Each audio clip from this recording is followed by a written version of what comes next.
a demandé la parole.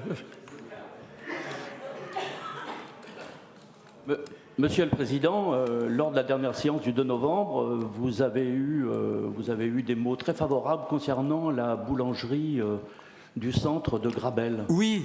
Hein?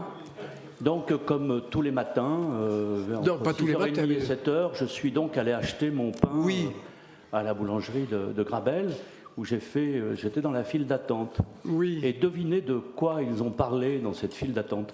Ils ont parlé du cible. Et donc, je les ai... Et donc, attendez. Eh bien, ils n'avaient pas bien fait, alors. Ils n'avaient pas bien fait, monsieur Revol.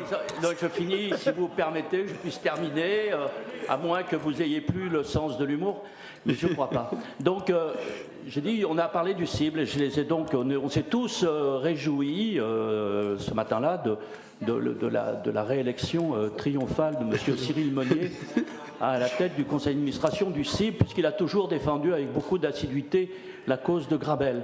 Et puis pour un peu pacifier les choses, nous nous sommes cotisés dans la file d'attente et nous avons décidé de vous offrir une baguette de Grabel.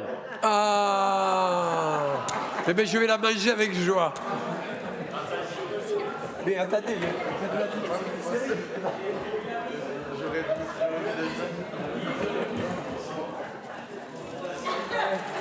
alors, vous remercierez Madame la boulangère et Monsieur le boulanger de Grabel. Vous leur direz que j'ai été sensible à leur cadeau, parce que offrir du pain, c'est un acte symbolique très fort.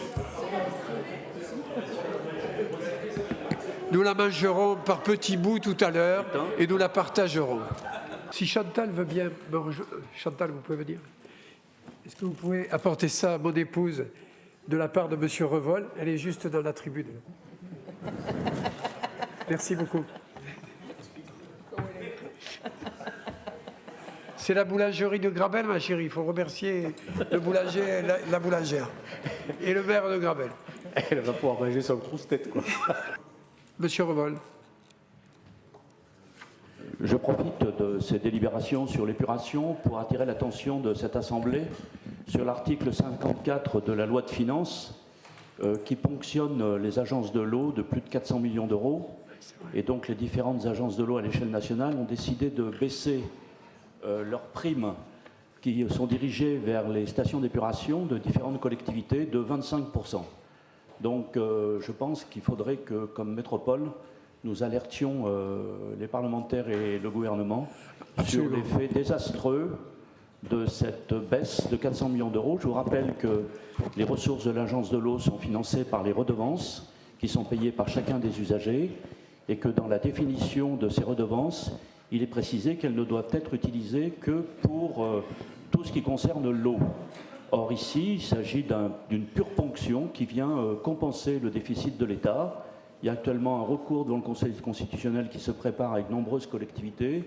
Et donc, il faut veiller.